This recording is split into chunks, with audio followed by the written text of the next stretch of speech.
Then the commissioner doubles down, saying his decision will not be revisited. And that's the point. It felt like a war was declared on the Big Ten and Kevin Warren. Everything turned political. Because if this is medical, then you would have stopped the game of football a long time ago. I think the Big Ten leaders will tell you that they probably made a mistake in hindsight. If I had the chance to do it all over last year, I would make the same decisions that we made.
Just like that, the second hour is here. Glad you're with us from 6th and Peabody in Nashville and across the OutKick network.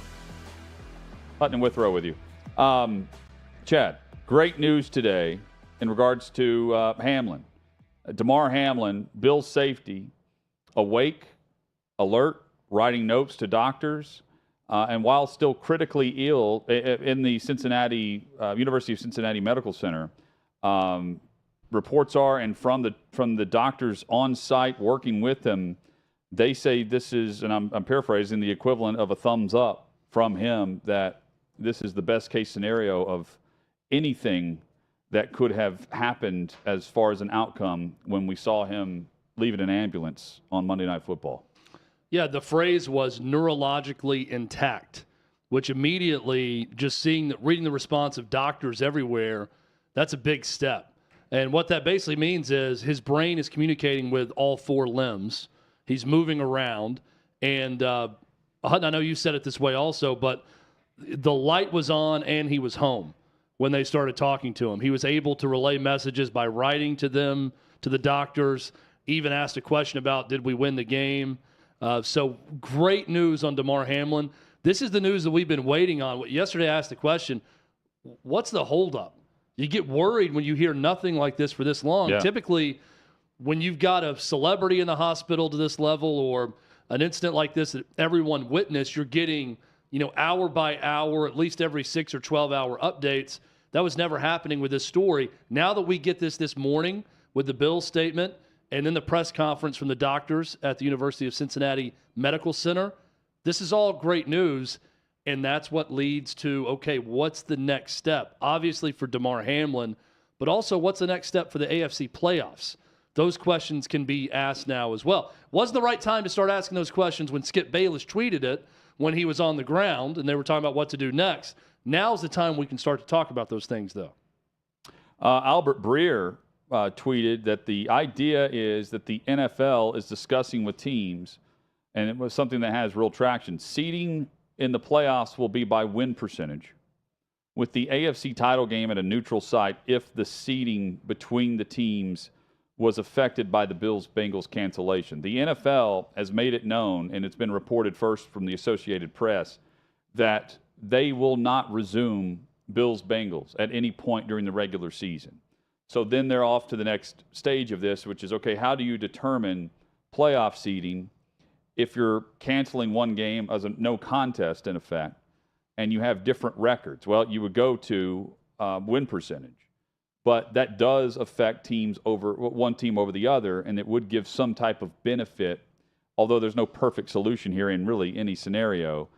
Even if you play the game, you're having one game next week, and hypothetically you could have two teams, the two number one seeds, with 21 days off before actually playing in the postseason, which is not ideal either when it comes to, I mean, we're always debating whether or not you rest starters in the final week of the regular season if you're playing the next week, and what it does to the overall flow, chemistry, and rhythm of your offense and defense. So I don't think that benefits the top seeds like potentially Philly, maybe San Francisco, and I think most likely right now it's Buffalo or Kansas City, given the circumstances.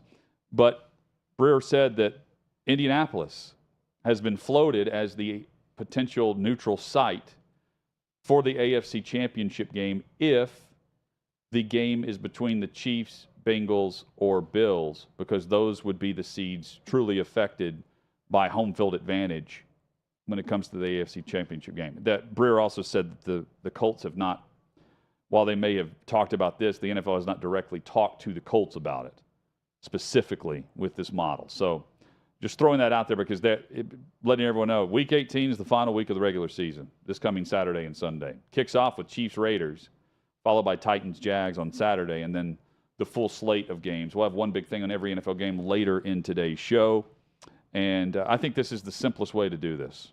Yeah, your scenario is the most likely to happen. I personally like the idea of calling it a tie and then allowing the number one seed, where the chips fall where they may, elect either home field throughout or taking the bye. The obvious decision is probably to play one less game and take the bye. I think so. But it is a fascinating scenario if Buffalo's number two, let's say, and that team decides we're going to take the bye. Hutton, we've talked about it throughout the year. I believe home field advantage for the Buffalo Bills matters more maybe than any other home field advantage scenario in the history of the NFL this year for a number of reasons. Could be weather, the fan base. I just think it's a big deal for Buffalo to get that. So if they called it a tie, you're the number two seed. If it was, let's say, Chiefs, Bills, and then the Chiefs decide we want the bye and the one less game, well, now Chiefs have to go to Buffalo instead of the reverse that happened last year, right, in that great playoff game. So it's going to be interesting to see what the final decision is. And I think that we're going to, shouldn't we have a decision very soon on how this is going to play out? I would think by tomorrow. I don't know. Because keep in mind, too, if the Chiefs win, but the Bills and Bengals both lose this week, and I realize that doesn't matter. It doesn't matter. Chiefs are the number one seed. Yeah. Even with win percentage. So maybe they're just waiting to see. Yeah, but you still want to know, because you would have a game the following Saturday potentially. So they need a plan in place to what you're saying. I think the plan will be in place unless that scenario plays out where Kansas City just wins it outright. Because the fourth seed is locked in with either Tennessee or Jacksonville. That's not going to change. So the only seeding that we're really discussing as far as the impact of a no contest are the top three seeds. And, that's also impacted by the Bengals and what happens with Baltimore. That also plays a factor in this too. So, it's to me, it comes down to the Chiefs and Bills most realistically. And, I think if you get that matchup in the postseason, if they play it in Indy, that's a nearly identical mileage between Kansas City and Indy and Buffalo. It's almost just nearly exactly halfway between the two cities. Yeah. So that's about as neutral as you can get. And we certainly know they're not playing postseason ball there, although Jeff Saturday is trying to, return serve to Kayvon Thibodeau. Yeah, we'll talk about that here in just a sec. Quickly, though, some breaking news. Sam Hartman, visited Notre Dame, has committed to Notre Dame. So the Pete Thamel report that he was going to transfer before he entered the portal, and it was probably going to be Notre Dame, proves true. Sam Hartman, one of the best quarterbacks in all of college football, leaving Wake Forest, going to Notre Dame, immediately changing the trajectory of Notre Dame football in 2023. This is how big time the top quarterbacks moving changes the course of a college football season. Year 6 for him, right? Caleb Williams from Oklahoma to USC changed the season for both programs. Not that Wake Forest is of national importance. Great program under Dave Clawson, don't get me wrong, but they're not shifting the national stage that much. It shifts it for Notre Dame, though. If Notre Dame's as good as if Hartman is as good at Notre Dame as he was at Wake Forest, it's a huge story for college football. He'll be a 6-year player, I believe. Yep. Eddie George, head coach of the Tennessee State University Tigers. They open at Notre Dame in September. He was in here last week, and he was discussing the transfer portal off air. And he mentioned, I think the quarterback from Wake he's transferring. I'm like, yeah, the reports are he's going to Notre Dame. And he goes, are you serious? And he just one more. He put the head in the hands. I'm like, yeah, just go ahead and he's getting $1.5 million. The program is to play at Notre Dame in week 1. So I'm like, just. You knew the writing was on the wall when Dave Clawson, his coach at Wake Forest, just said, I can't blame him. He's going to have plenty of opportunities, and I don't blame the kid if he leaves. That's probably what's going to happen. And that is what happened. And he's battled some health issues too, so this is great. I mean, I'm glad we're seeing more and more players. Blood clots, right? He had a procedure with that. Yeah. Didn't they? Yeah, it's Sam Hartman. They removed a part of his rib. I think so. Or did something as part of this procedure, and he wears it on his necklace. What? I didn't know that part. He has the bone from his rib like a shark tooth? On a necklace. Yeah. Like a bear claw? Yes. He wears his rib on his necklace. Wow. Again, this could be a fever dream that I had, but I'm pretty sure that's the case. No, I'm sure you're right. Yeah. I'm jealous. I mean, it's a great story to bring up at a bar. Oh, what's that necklace? Is that a shark rib. that you caught off the coast of the Atlantic? No, it's my upper rib cage. It was removed for a lung clot operation. Yeah. And you thought you were tough. It's the only thing that Sam Hartman and Marilyn Manson have in common. That's true. Yeah. Yes. Marilyn Manson didn't wear the extra ribs, though, around his neck. Yeah. He just gouged himself and drank the blood after he did that. Hit us up with your thoughts at OutKick 360 on all the headlines today. So Jeff Saturday, in response to Kayvon Thibodeau, who was and Dockich watched this game in its entirety this past Sunday. He was here on Monday with Kayvon Thibodeau doing snow angels in a celebration of sacking quarterback Nick Foles while Foles was injured and remained laying on the turf. Thibodeau was doing snow angels. I said, this was the longest snow angel celebration I've ever seen. And Dan said, yeah, it was exactly 10. It was exactly 10 snow angels. And I don't know if Thibodeau knew exactly the extent of Foles' injury. And in fact, during the commercial break, Foles got up and walked off under his own power. But interim head coach. It's a very funny visual. Yes. Now that you know that Foles is okay, I mean, we can all kind of laugh at, it's basically his body on the ground and then the snow angels next to him after he hits him. I'm glad Nick Foles is okay, but it was really funny. So this lives up to every perception stereotype of both guys in this situation. Number one, Kayvon Thibodeau doing this should be no surprise, especially to us, Chad, meeting and having him on the show. The guy was going ahead and handing out his measurements for a gold jacket in Canton on Radio Row at the Super Bowl while he was preparing for the NFL Combine. It was one of the strangest interviews we've ever conducted on Radio Row. He had sunglasses on, I remember, and it was one of those where you talk to him, and I don't know if it's a bit, if he's playing a part or a role, or if he's telling the truth about everything. It was extremely odd with Kayvon Thibodeau. He's having a good rookie year, though. Very good. Very solid production by Thibodeau. So that's right on brand. So is Jeff Saturday's response, where he said it was tasteless and uncalled for and went off on Thibodeau celebrating right next to his injured quarterback. That's what you would expect from a former All-Pro center for the Indianapolis Colts turned interim head coach, trying to finish the season as best he can. And then Thibodeau was asked about it this week and had this response about the Colts interim head coach comments. That's what I'm saying. Who's the gatekeeper of when to do something? So once we figure out who the gatekeeper is, then we can write the rules and then we can establish, the narratives and things like that. But until, you guys actually are in the sport and do it and be in that moment, you can't create a narrative on it, Well, we're not creating a narrative on it. The other team's coach had a problem, and he's the guy who played the game. The other team's players I don't know who he is. No, I just don't know who, like anybody who comments on it, unless I know who they are, doesn't really affect me. That's it. I mean, you know who he is. He's the other team's head coach, right? Well, I mean, if Lil Nas X commented on it and you know who he is, does that make it different? I guess so. Do you have to bring a quote to Kayvon Thibodeau and talk to him in his terms and say, hey, this guy that Michael B. Jordan actually commented on this and said that it was wrong of you to do that. Now will you comment on it? That's ridiculous. How about just ask the question? I mean, but you see my point? Like, instead of having to set it up with this narrative of this person said or they didn't, I get what he's saying in the beginning of who's the gatekeeper of what's right and when you can celebrate and when you can't. That's a fascinating philosophical question from Kayvon, and I love it. But if you have to frame everything with, hey, do you know this person before I quote them?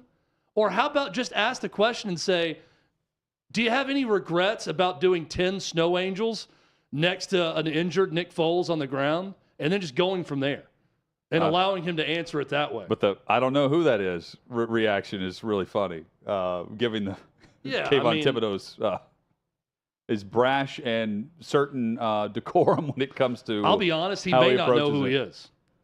Well, I don't. If you're just reading a scouting report and not following the news and looking at a team, I'm not saying that he's not preparing, but he may be just looking at it saying, I don't know who the head coach of the other teams are. I'm just looking at their left tackle, or whatever you're looking at for the week. It's more than he may not know who Jeff Saturday is. But when the reporter is like, the other team's head coach is saying this, the response can't be, oh, I don't know who that is. It's literally one of 32 men in the National Football League who are head coaches right now, albeit some of them interim. Like, it's not like a reporter in Indianapolis that you don't realistically know or wouldn't be able to pick out of a lineup. So there's a difference there. But Thibodeau he marches to a beat of his own drum if you haven't followed him behind the scenes. And he's actually backing up with production, which I'm shocked by. It is You agree? Yeah. Just based on his attitude at the combine? I'm not shocked. I mean, he was a great player at Oregon. His production doesn't shock me. It was just, with him, it was always, man, it's going to be one of two.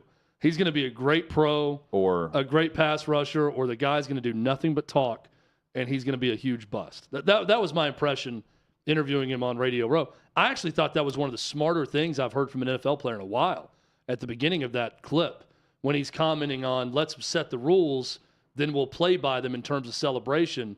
That was interesting. Holy cow. Ryan Mudd is waving at us through the window right here, blast in the past from our radio past here to see us. That really threw me off, but there he is.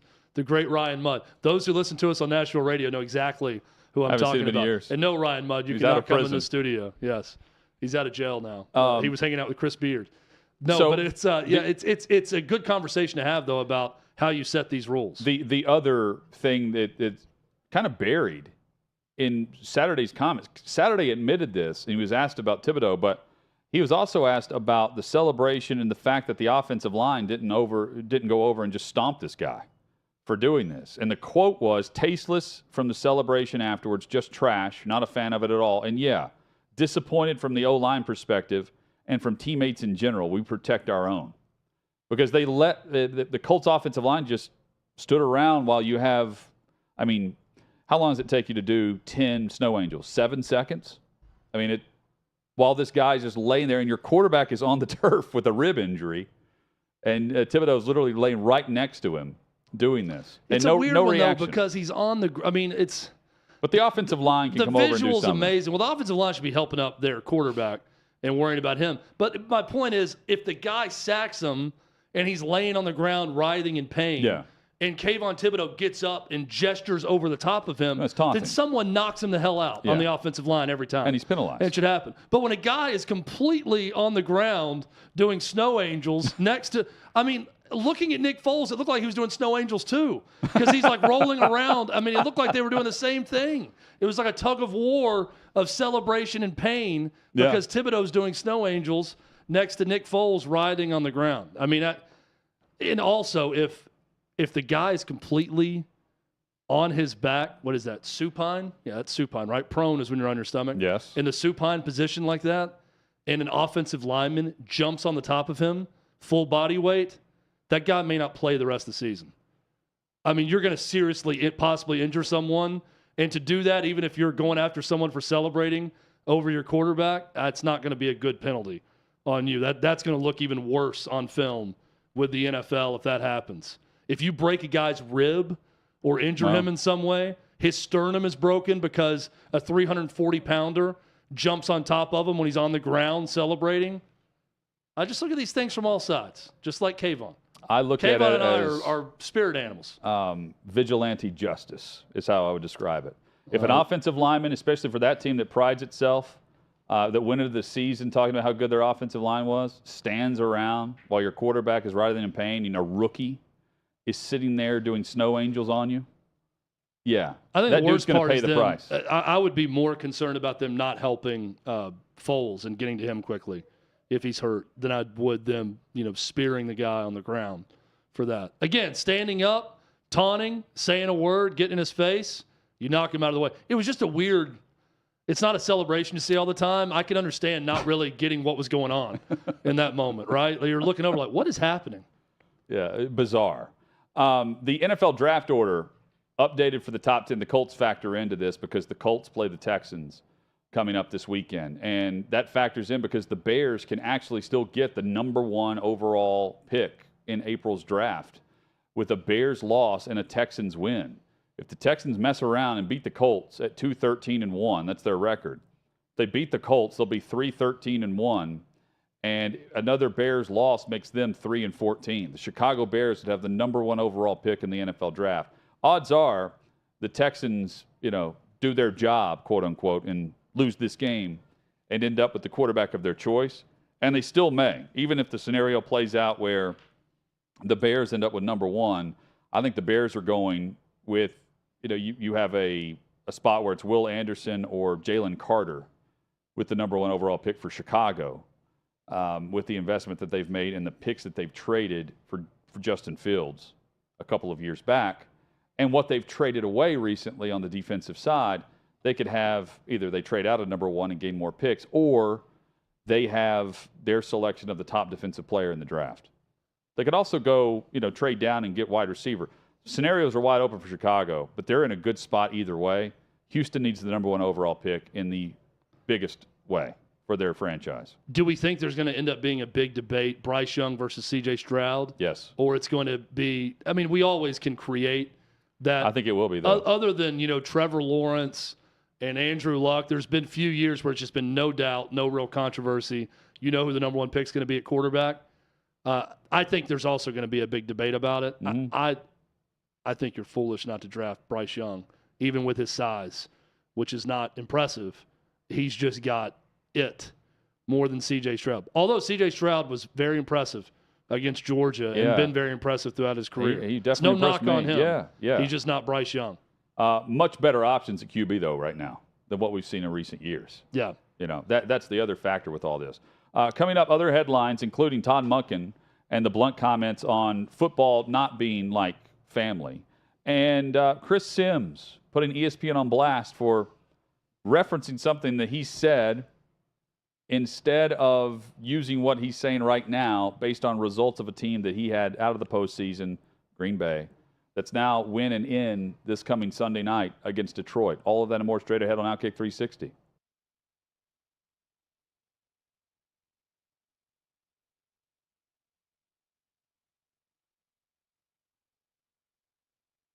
Man, just getting into the craziness. We've got the college football playoff championship game coming up on Monday.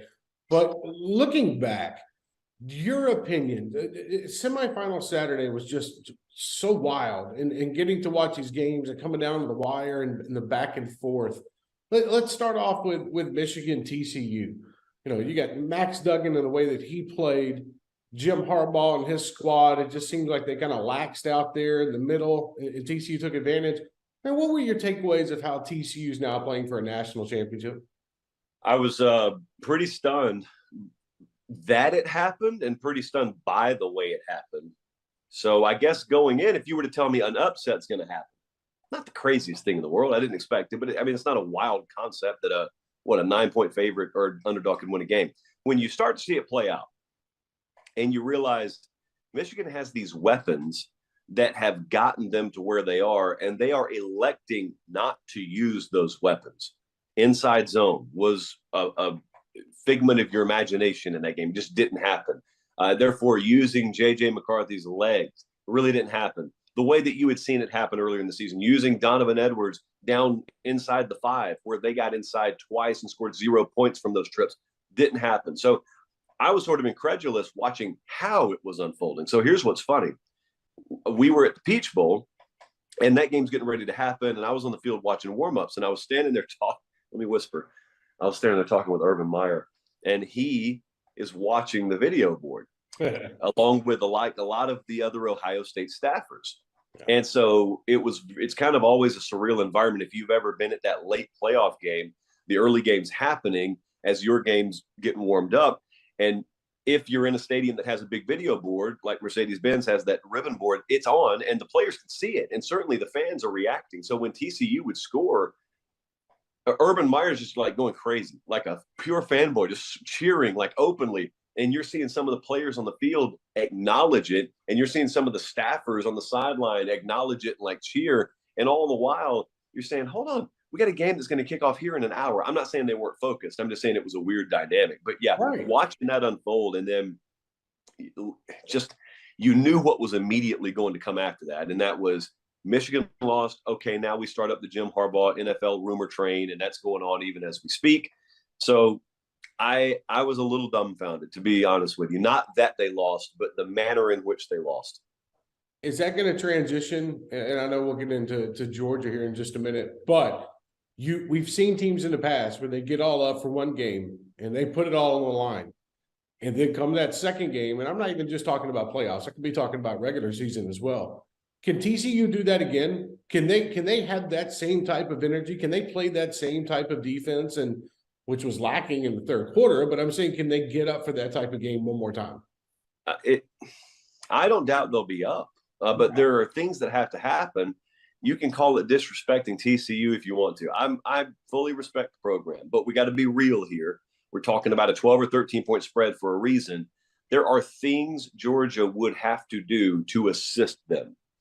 Football happens that way sometimes.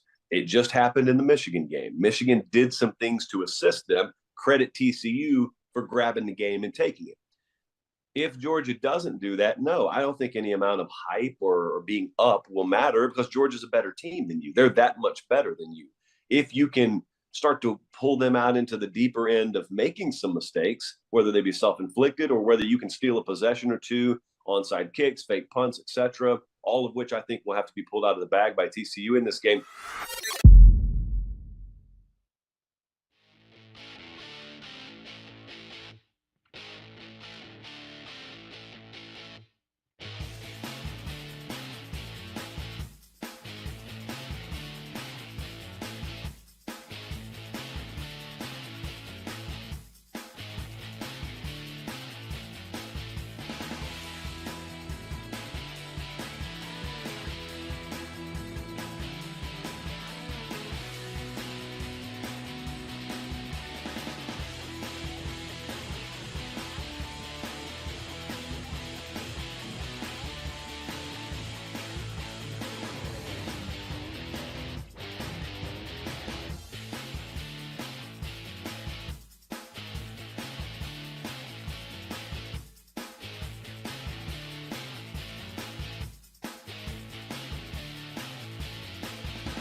OutKick 360 rolls on across the OutKick network. Eagles quarterback Jalen Hurts, limited participant in Wednesday's practice. He may or may not have the same status today. We're still awaiting word on that, but he's back. And he's back. Chad and I hope he's not coming back just for this one game. like out of necessity of winning, because they've dropped these couple where they need to win, and if they don't, if Dallas wins, Dallas wins the division. Crazy to think about for a team that was 11-1 whenever Hurts went down. But he's back, and I'm hoping the shoulder issue is not something that will follow him into the postseason based on coming back to play this game and win it and win the division, because they'll have the number 1 seed if they win, and they'll get the bye. But you don't want to rush, especially Hurts, if he needs the extra week. I'm hoping they're looking on the cautionary side of this for what he means to the offense. But there's no doubt. For those that were saying, hey, this is we're about to get to Chris Sims. For those that were saying, like, this is it's a perfect lead into Chris Sims' comments. This is a system that is perfect for any quarterback. Well, Gardner Minshew was close to proving that whenever they played at Dallas. They played good offense against the Cowboys. They did. And they've played good offense for the most part, right? Like, they've turned the football over, but their defense is unbelievable. But Hurts is the jet fuel, so to speak, to the entire engine that is that Philly offense. They're very diverse. They can beat you in multiple ways, and each phase has multiple players that can do that for you, including Hurts in both areas, both phases, run and pass. So Chris Sims, who's been adamant and very candid on Football Night in America, but also on his podcast. Is it Unbuttoned? Is that his? Yes. Yeah, his podcast with NBC, with Peacock, about Green Bay and their limitations, but also with Philadelphia and the comments on the quarterback situation with Jalen Hurts. Yeah, it's it's a good rant. I mean, there's been some good rants in the past year. This is one of the better rants from Chris Sims, where you can, when you hear this video or you see it, you can sense the former NFL quarterback competitor come out in Chris Sims, where you're seeing a different side, because he's Mr. Happy-Go-Lucky on Football Night in America on NBC, but you can see the pissed-off, competitive athlete Chris Sims come out. And I'll say this. You told me to go watch this yesterday. I did. It's entertaining. It's also exactly like Chris Sims was like behind the scenes when he was the backup to Vince Young for the Tennessee Titans in the locker room. When I heard this, I'm like, he had an edge? Oh, yeah. He would talk like, this is how he would go at it with anything, like any argument in the locker room. I'm saying like a light argument. Like if you want to argue over politics or over whether or not the dress was, pink or white or whatever it was, blue or red. Before we go to this video, may I quickly share the story, Hutton, of how I believe Chris Sims is patient zero of COVID in the United States? Yes. So, NFL Combine 2020. Hutton knows where I'm going with this. Yes. It's a great event to attend, by the way, the NFL Training Combine in Indy. Always get great guests there. We're in Indianapolis, very cold Indianapolis, 2020. A lot of people are falling ill at this combine. This is late February, early March. Yeah, this is why 2020. It had just been reported that it was in China. Right.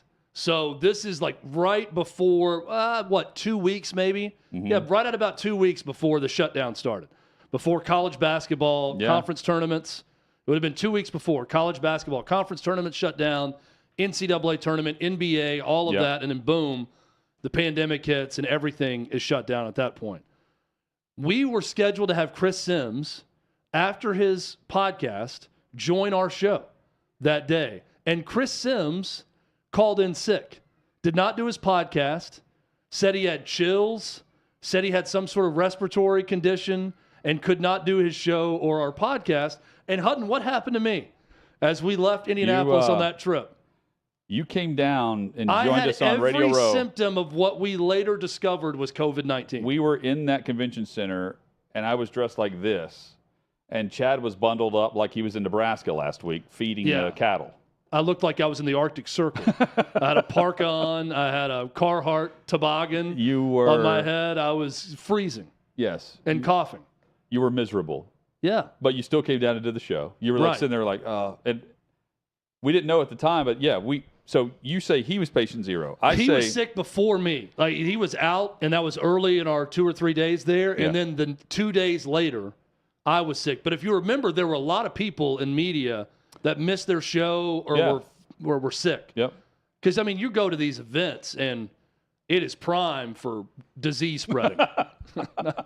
Not like spring break, Panama City Beach disease spreading. I'm not saying that. I'm saying you're confined in a convention center. You leave immune. Super Bowl Radio Row in Indy, you are in a convention center with no windows, no fresh air, around a ton of people that are coming in and out and around you on Radio Row at all times. Sean Payton's walking by everyone there. I've received so many diseases from the combine, from Rocky Boyman doing interviews at the Super Bowl. Yeah, no, it's anyway. That's just one of my theories. I'm glad I forgot it was Chris Sims. I always, when I think about the COVID-19 pandemic, I think about Chris Sims being sick right before I got sick in Indy and having to cancel his interview with us because he missed his podcast because he's sick. And then 2 days later, I was sick. It was probably like a weekend that I was really ill. We got back on a Friday night. I was sick all weekend, but you never know. Also very random. You never know. Chris Sims, Bo Scaife, and Kyle Shanahan all have the same Longhorns tattoo on their ankle. There you go. That's another good fact. I mean, we've really, I don't think any show in history has set up a piece of video and content better than we have right now with Chris Sims. I really like Chris. And here is Chris ranting on ESPN. I think he's very good, by the way, on television, on podcasts, and everything. Yes. He's really talented. Here is Chris Sims discussing, ranting on ESPN for using his comments on Jalen Hurts and the Philadelphia offense from a couple weeks back compared to right now.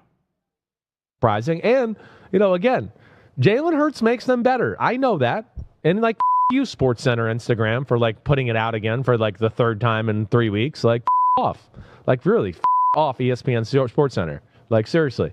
They didn't put it out that in my quote last week after the Cowboys game, but they're going to wait to the game yesterday. That's why I hate social media, and you, ESPN SportsCenter, one more time on the way out. You wait till it's relevant. You can slam someone. You just. I just don't. I just says let's wait for the right opportunity. Do they not make content in there anymore? I mean, damn, stop jocking me, ESPN. Holy in the whole context, I feel like people think you went piece of your check. This was in the MVP debate context. Who is most valuable to the team? Invite me on SportsCenter and let's have a conversation if you want to really get into this SportsCenter. Wow. Invite me on, ESPN, you scared little babies. There you go. Wow. They're scared. They don't want any piece of me. And babies. Yeah. Yeah, that's a low blow. Do you think? That's terrific. That's the part I'm talking about where I could totally hear him doing that in Titans locker room. He dropped the F-bomb and then called someone a baby. Well, he went 4 times. He went F-bomb 4 times about if you didn't get it the first 2 or 3 times, he goes a 4th time telling ESPN what he thinks about him. Now, for a company that we work for in OutKick that blatantly goes after ESPN with their takes and gets clicks based off of that, I'm not going to be a hypocrite and say that what ESPN is doing is wrong. It's not. Mm-hmm. It's what every media group does. When someone at a rival media company says something stupid, you use it against them.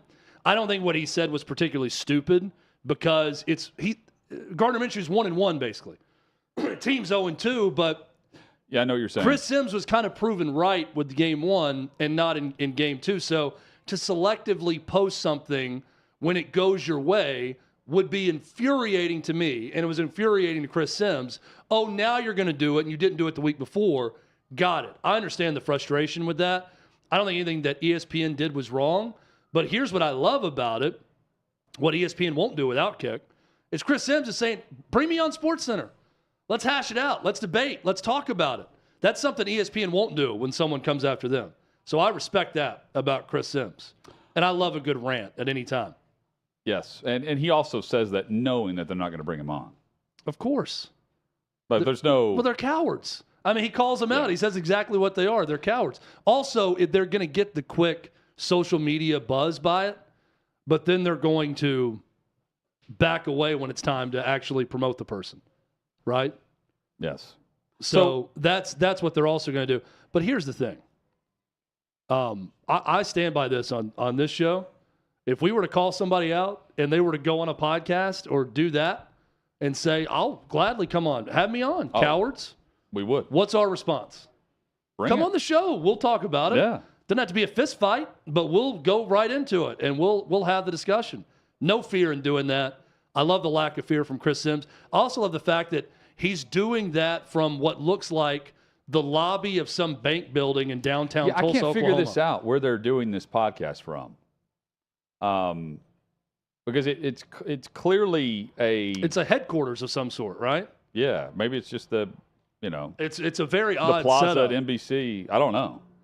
But it's weird. Like normally you think podcast or a studio in like a soundproof small area, and they're just in the atrium of a big office building. Yeah, he looks like he's on the mini stage at a mall where Santa Claus was set up last month. There's like a rotation of a Kia that's being given away in the middle of that where they're going inside of the mall. You go to look at it like, man, I've never seen one of with these a up close. What is huge this? red ribbon over it in the middle of the mall.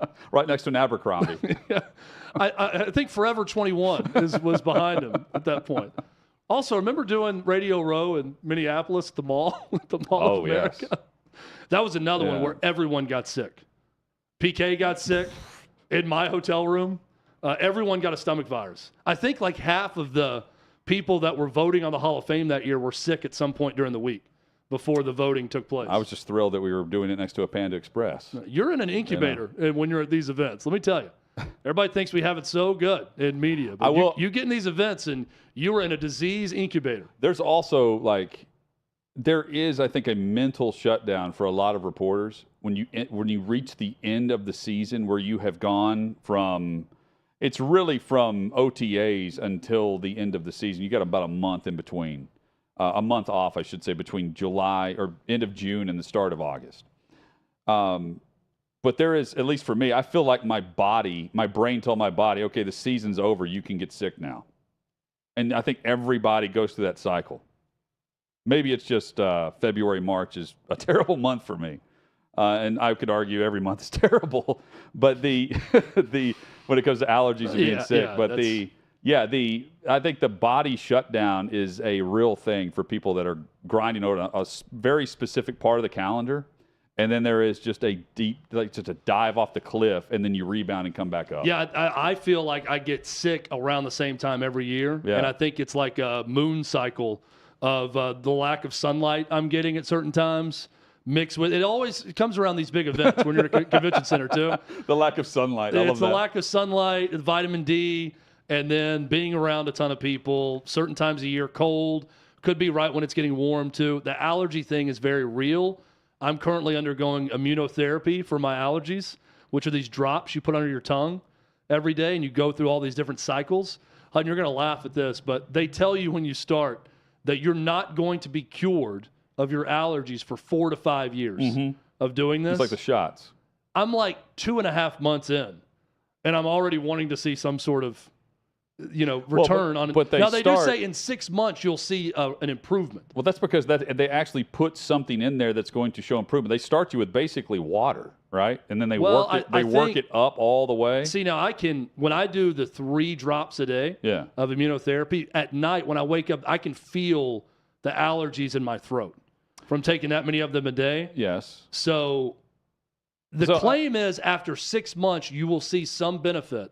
But you have to go through 4 to 5 years of this to truly be cured of allergies. This was 4 to 5 years ago for me. I tried these shots. And when I walked in, they're like, you got to come every week. You got to do it on, you can't miss a week. See, now they just send it home with you, which is great. You can't miss a week or you restart it. And when you start, you're essentially taking a placebo is what they're giving you. And then then they work you up all the way to make sure you don't have this allergic reaction to what they're giving you, right? They're giving you what you're allergic to. Well, they have to give you an EpiPen. Yeah. They sent that home with me in case you have some sort of reaction. But I don't know. I tapped out, much like piano lessons. I tapped out before I did the shots, and that's where that's the problem. They had you go in once a week to the doctor, and I'm never going to. I did it for 3 months, and I'm thinking, I'm not going in to this doctor's office every week for 3. So now that I've got it, I feel like I can stick with it now that I just have the bottles at home, and they mail you the next shipment of them. Maybe I'll stick with it. This is going to be a nice process, though. 3 years from now, Hutton, if we're still doing this show together, I can come back and tell you, guys, it's a miracle. I'm cured of allergies. Everyone else is going to be sneezing around me. My eyes are going to be crystal clear. No eye allergies, no sneezing. And I'm just going to mock everyone else. And then I'm going to preach the gospel of immunotherapy allergy drops. That's what I'm going to be doing. You know what? Go ahead and start your 5-year plan right now. Yeah. Follow my lead. I'm in year 3, and it's lovely. And maybe by then you just have to do half the amount of drops. Right. Immunotherapy allergy drops will be the second sponsor on the show. Fair Within enough. 3 years. It's going to happen. I promise. Maybe some genealogy, some blood tests. Yeah. Find out where I'm from. Let's go. We got to find out the origin of Hutton. Am I going to die of heart failure or cancer? It's one of the two. I don't know which. Pretty much. What an uplifting day on the show we're having right now. Absolutely. Coming up, very uplifting, seriously, in regards to Damar Hamlin and the latest on his issues. He's still still listed as critically ill, but wait until you hear what the doctors had to say in the latest update from Cincinnati. Great news. We've got that for you next on OutKick 360. Back to the Christian thing in the broad picture. Your father, how many kids, if you don't mind saying, do you have several kids, one kid? Seven children. You have 7 children, so you're a big family, man. I did not know that. Yes. How many sons? Because this is what I kind of want to dig into. I have 5 sons. 5 sons, perfect.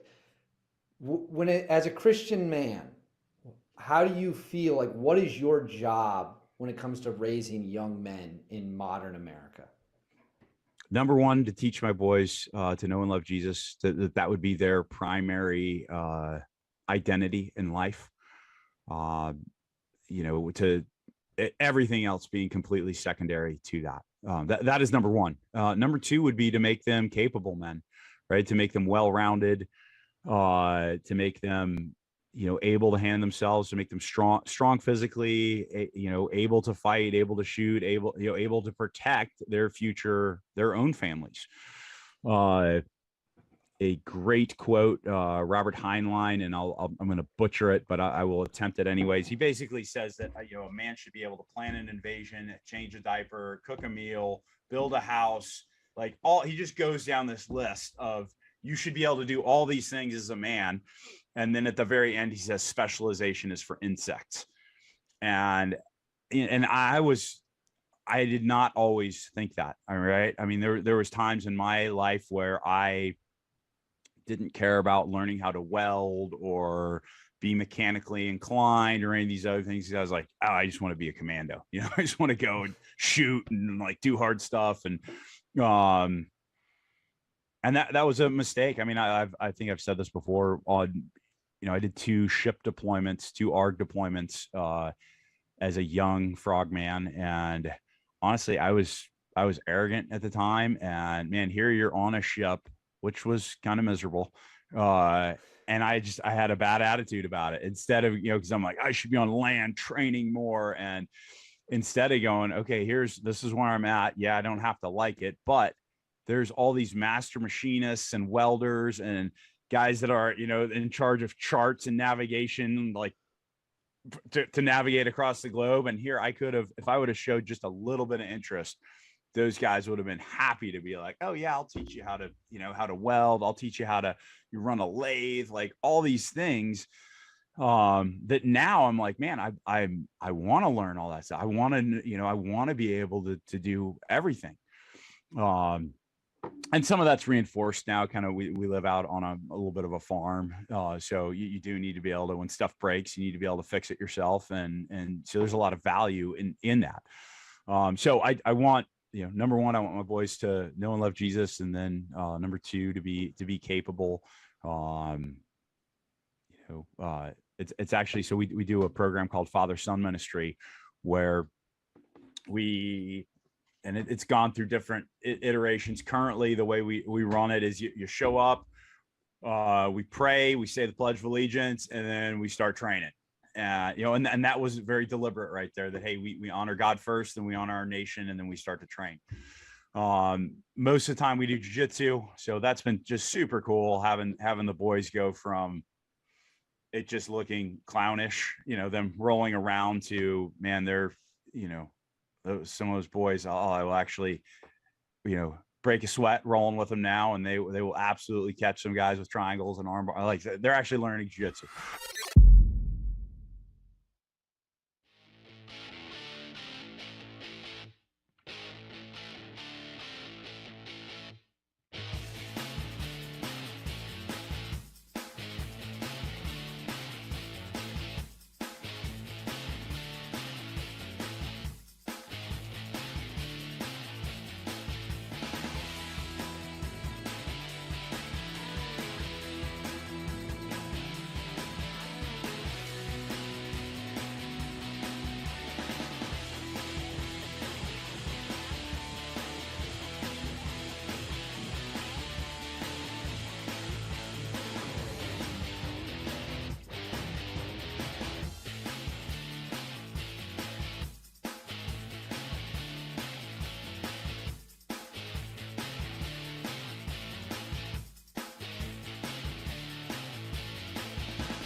OutKick 360 rolls on. Great news as we started the show with the current status of Damar Hamlin, Bills safety who collapsed, cardiac arrest on the field Monday Night Football. Here we are on Thursday, and the doctors who have been, two of them at least, who have been helping get him back to where he is alert. He is talking, albeit he can't talk. He's writing messages to them and to the family. Here is a bit of the presser that was held about 3 hours ago in Cincinnati from the University of Cincinnati Medical Center, where doctors, you'll first hear them discussing the immediate on-field care and how that played a massive factor in the fact they're giving this update today. But can you guys go into a little bit more detail or explain how critical those first moments were on the field to ultimately get him to this point, and what the doctors and the medical staff from the Bills and Bengals were able to accomplish in that period? Sure. I think it just speaks really to the immediate recognition that there was something significantly and seriously wrong by the Bills medical staff. Team and I speak together. We cannot credit their team enough. They're often, unfortunately, there are injuries occasionally that happen on sports fields, be it football or others. But it is incredibly rare to have something be this serious that happens like that. And to be that quickly recognized, what they did was immediately marshal the emergency action plan, meaning the emergency medicine services. That prompted the airway physician, the emergency physician that was out on the field, to be at his bedside in less than a minute. He had a prompt recognition of loss of pulse, which gave him immediate bystander CPR, which, as many of you know, rarely, if ever, happens. And so the fact that Mr. Hamlin had immediate bystander CPR, in addition to prompt recognition of his arrhythmia, to get defibrillated and then back to the return of circulation very quickly, that speaks to that timeline that you were asking about, to get the return of spontaneous circulation with immediate bystander CPR that was performed well, all meeting the standard of what we would expect in that scenario, is what has led us to be able to discuss these good outcomes today. Great outcome based on what we're hearing from Cincinnati. And Chad, we mentioned this earlier on Tuesday in the reaction. If this is going to happen, and part of it happened because of the hit on the field, we've had experts on that have told us this. If it's going to happen, the best place is in that NFL stadium, given all of the personnel they have on site compared to an any day, everyday walk of life. Yeah, so Dr. David Chow, Pro Football Doc, said that very well, that if you're just at home and something like this happened, no one's around, you're not going to be in any luck. But NFL stadium, NFL game, best place where this could happen. I feel great about the progress being made. I'm going to feel much better when Damar Hamlin's doing an interview at some point outside of the hospital. But Hutton, it looks like it's trending that way right now. Yeah, and it's because of the last 3 days and the recovery process where he is alert. Here are those same doctors at the University of Cincinnati Medical Center discussing the last 3 days and the recovery process. It's been a long and difficult road for the last 3 days. He has been very sick and has made a fairly remarkable recovery and improvement, to the point, as Tim noted, he is now demonstrating that sign of good neurologic recovery, as well as overall clinical improvement, as has been previously reported, related to not just his vital signs, but a lot of his other individual organ recovery. It's great. And it's something that, the hurry up and wait mentality. But even on Monday Night Football with the broadcast, there's only so much you can say when you're not going to speculate, right? As a broadcaster. Yep. In that booth or in that studio. And for the most part, unless you were at the hospital, if you're at the stadium, you're really getting any information. And the small amount of information you're getting was coming from the hospital, from reporters that were on unverified accounts. And, you've got his marketing guy, one of his great family friend and marketing director, who's saying, like, here's the latest. He's confirming the other reports from the local reporters, but everyone's not taking him serious. I'm like, this is the guy. And since then, he's been on Good Morning America and among other shows. But it's such a relief to know that everybody did their part in order to allow today's update to happen in regards to his recovery in real time. It's the update we were all waiting for so long, was the doctors to speak on Hamlin's condition and what's going on. We got all of that today. Now the next step is getting out of critical condition, not being termed critically ill with this injury and what's happened, and then moving forward, right? I mean, we're getting back to some football talk now, which I do think is a good thing, talking about playoff scenarios and everything else. But now that Hamlin is awake, alert, responsive, this is all great news. Now we're just looking forward to the next good update, hopefully, fingers crossed, where you're going to be hearing about Damar Hamlin possibly leaving the hospital. Coming up, Dave Lapham will join us. He is the Bengals radio analyst and has been in the booth for moments where you don't really know what's going on the field in expectation of return to play and injury status. And we can point to Tua in Cincinnati. Ryan Shazier's injury happened in Cincinnati. But most recently, this past Monday, Dave Lapham was on the call, former NFL lineman, now Bengals radio announcer. He joins us next. We'll talk about Monday night and the broadcast perspective, but also look ahead to Week 18. That's next on OutKick 360.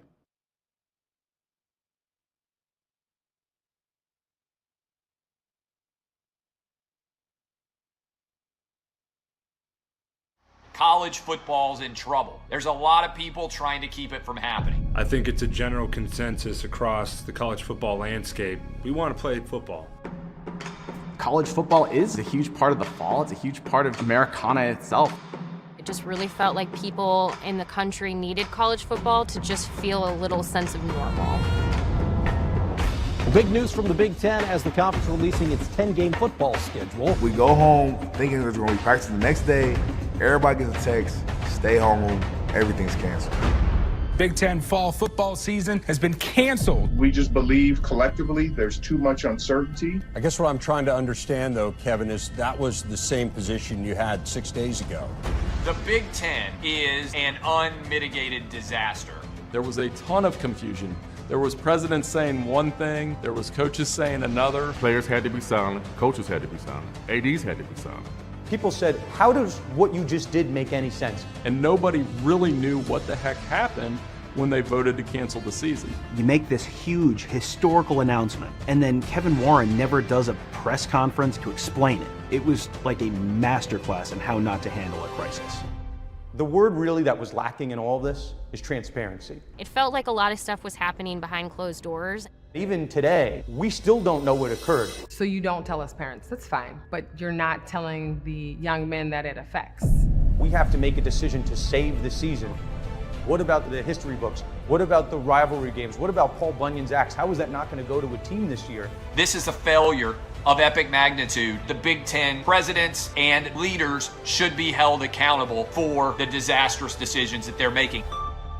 Then the commissioner doubles down, saying his decision will not be revisited. And that's the point. It felt like a war was declared on the Big Ten and Kevin Warren.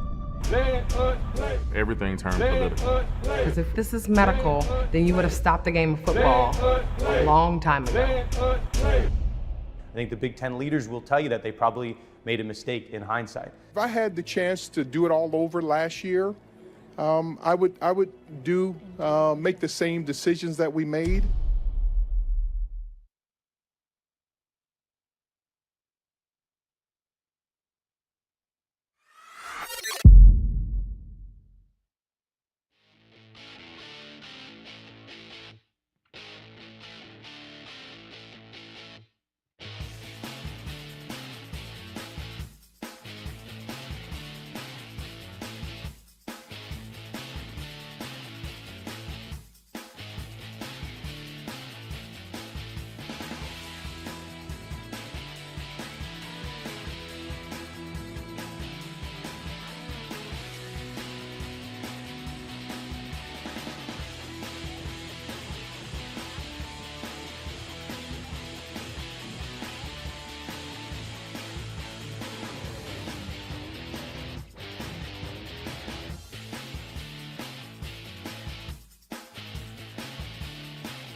Glad you're with us as we kick off the final hour. OutKick 360 across the OutKick network. Thursday edition coming up. One big thing on every NFL game. That's in about 20 minutes with Yeehaw Beer and Old Smoky Moonshine. Chad, good afternoon.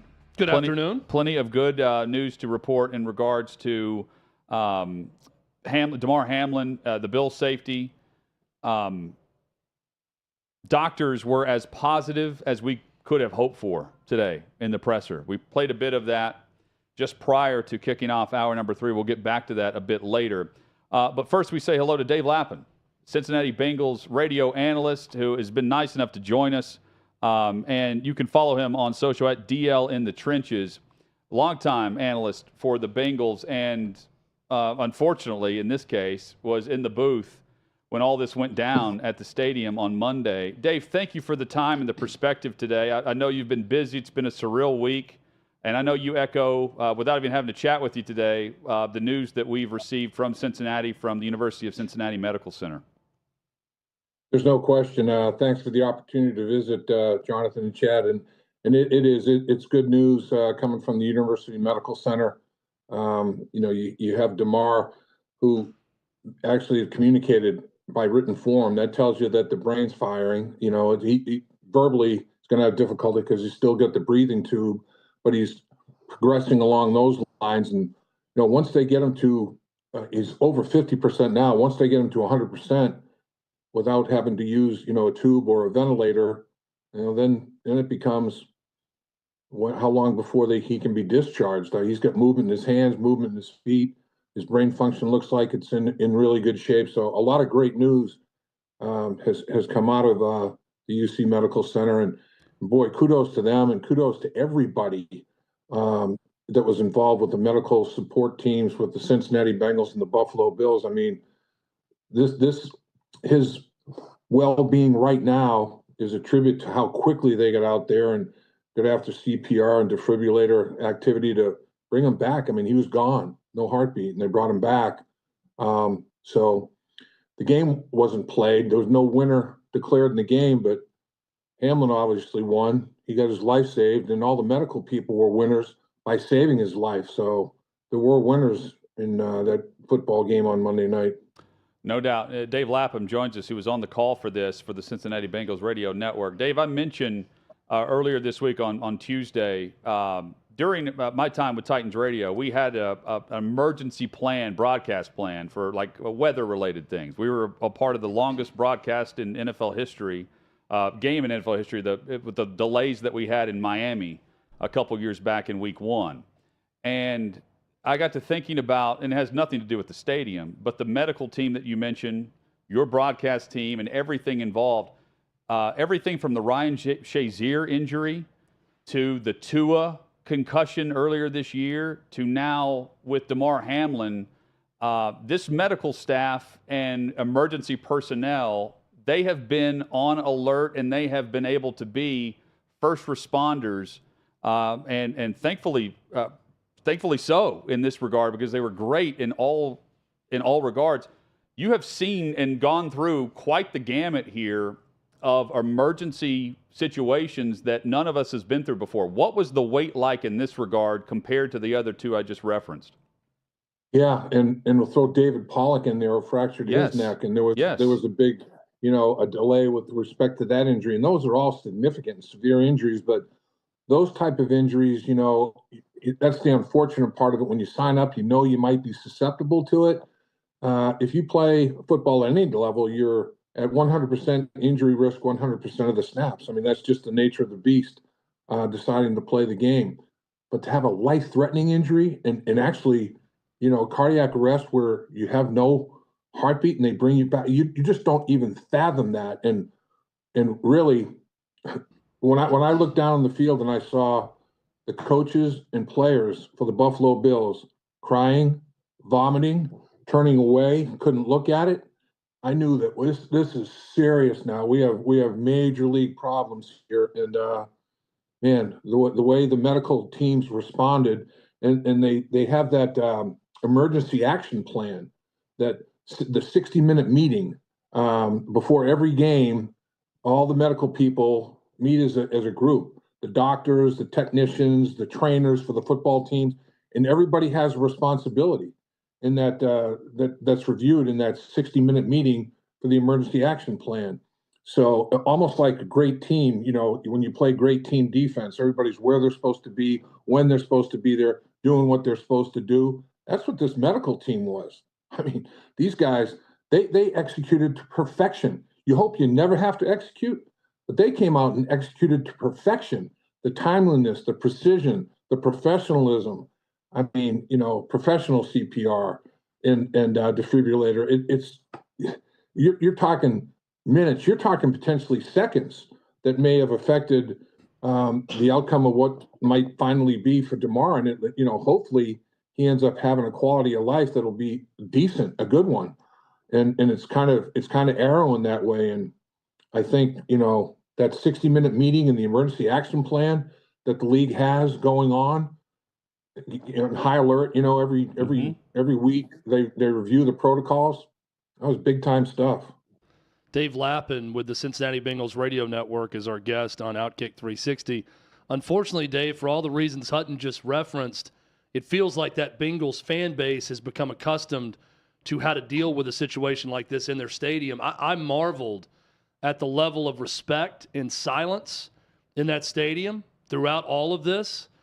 There were no shouts of anything. There was not a single boo when the game was clearly going to be, postponed and not played. What did you make of that Cincinnati fan base combined with the Bills fan base and just the overall scene in that stadium of full reverence for the situation that was going on and just how critical the situation was on Monday night? Yeah, that's a great point. And I think, the Bengals fan base and the Bills fan base, they showed a lot of class. And I saw fans hugging, Bills and Bengals fans were hugging each other and asking, is there anything, what can I do to help you? It was incredible. And it trickled down. I've heard from a lot of fans after that game that were saying that the interaction in the fan base was almost like the players were gladiators getting after each other. And as soon as the trauma took place, they became family.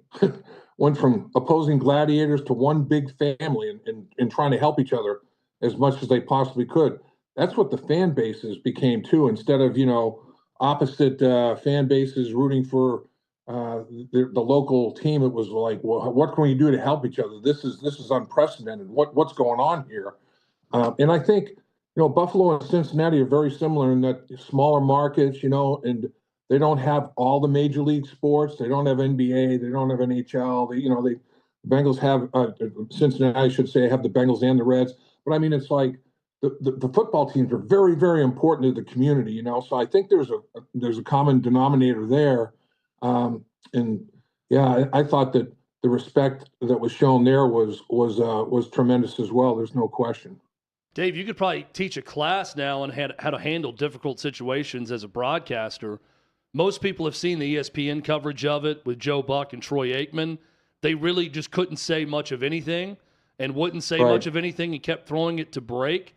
When you're in that moment on the radio network, how do you go about handling that where you don't want to speculate too much, but yet you want to give the audience some sort of picture of what's going on and what's happening? I feel like you're the perfect person to ask for any young broadcaster out there how to handle a situation like that. How did you handle it? How would you handle it moving forward? Try to deal with the facts as much as possible. I mean, I saw the CPR going on, so I knew, this is different. But you don't want to speculate, is he alive or not? But I mean, CPR, you're bringing him back. That's the nature of CPR. So it's like, oh my gosh, and I just said there had been CPR going on here on this man for 10 minutes. And then the defibrillator. So I mean, you try to give facts as much as possible. And then as a former player, I was relating to what the other players were feeling because I'd been on the field. Whether instances I was on the field one time on a linebacker in a goal line situation, made a hit on a running back, and he went into a seizure, and he was making these guttural sounds, and his eyes rolled up, and his tongue was curling. And I thought, man, has the devil got this guy or what? I mean, it was crazy. And it was so scary, and it's like, when is this going to end? And then eventually the medical people get out there and they gave him an injection and, it curtailed it and all that. And we never cleared the field, and they get him off the field on a stretcher. And if there's like, okay, here we go. And I look at the guy next to me at the, in the offensive line, I'm like, dude, we're going to go do the same thing that guy just was in that state, after that happened to him. To compartmentalize that kind of stuff and move on is very difficult, And so I was relating some of those kind of experiences where, man, it's not as easy as people think. I mean, they're not robots out there, even though it looks like it with the helmet and the equipment and all that. That's people, man, and they have a heart and they have a brain and they have emotions and everything else, just like every other human being. So that's the kind of stuff that I was talking about, and I was saying multiple times, you just can't play this game. I mean, seeing that, a life and death situation, seeing that, you can't compartmentalize that and move on and play effectively, for the rest of the football game. And I thought the other thing also, I thought Sean McDermott and Zach Taylor, in a crisis moment, the character of a human being shines through. And these two guys showed high character. I mean, it was compassion, composure. It was amazing how they led their football teams. And then when both teams cleared the field, before they cleared the field, Joe Burrow was hugging Josh Allen, and Zach Taylor's hugging Sean McDermott. And then they clear the field, and then Joe Burrow and the other captains go down and talk to the Buffalo Bills captains and players. It's like, man, in the adversity and the crisis moments, again, guys show their character, and the guys that you hoped would did. Your head coach, your quarterback, your captains. That was powerful stuff. There's no question about it. Dave Lapham played the game. Now he calls the game for the Cincinnati Bengals radio network. Are you on board with the overriding? It sounds like we're headed in the direction of a potential no contest. I know they haven't officially said that. I don't know how the standings play into. I know they're not going to play this game. They're not going to resume this game, Dave. Right. But in regards to how they determine the playoffs and all this, and specifically with the Bengals and Bills, and the Cincinnati path much better, I'm sure. What do you make of? There's no perfect scenario now. What do you make of the scenarios that have been thrown out there? Yeah, you're right. There's no perfect scenario, and I think as they're going through the options, there's pros and cons, and you make a choice on one. What's the ripple effect? How much damage is done to how many other organizations, kind of thing, and try to go along to one that is the least amount of, collateral damage that's done. But in my opinion, they set up protocols during COVID for this very thing. They thought that they'll never make it through a season without missing games, and not every team is going to play the same number of games during the COVID year as others. Well, they didn't. Everybody played the same number of games. They get through COVID, but then this crops up, and so they went through all that time and energy to put these protocols together for COVID. Utilize it, it's in the league rules. Utilize it, and now it's don't play that game, and now it's winning percentage. So that's right now the Cincinnati Bengals have won the division, win or lose to the Baltimore Ravens. I'm sure the Baltimore fans aren't happy about that, but you just have to feel like, gosh, you take care of business the week before against the Steelers. It's a different dynamic. Everybody's not going to be happy about it, obviously. And then this weekend, if the Bills do lose to the New England Patriots and the Bengals do beat the Baltimore Ravens, the Bengals go to the number 2 seed. Baltimore, because they both have 12-4 records, they both be 8-3 in the conference, and then the Bengals win on a lower tiebreaker, and the Bengals would move to a number 2 seed, and Buffalo would fall to a number 3 seed.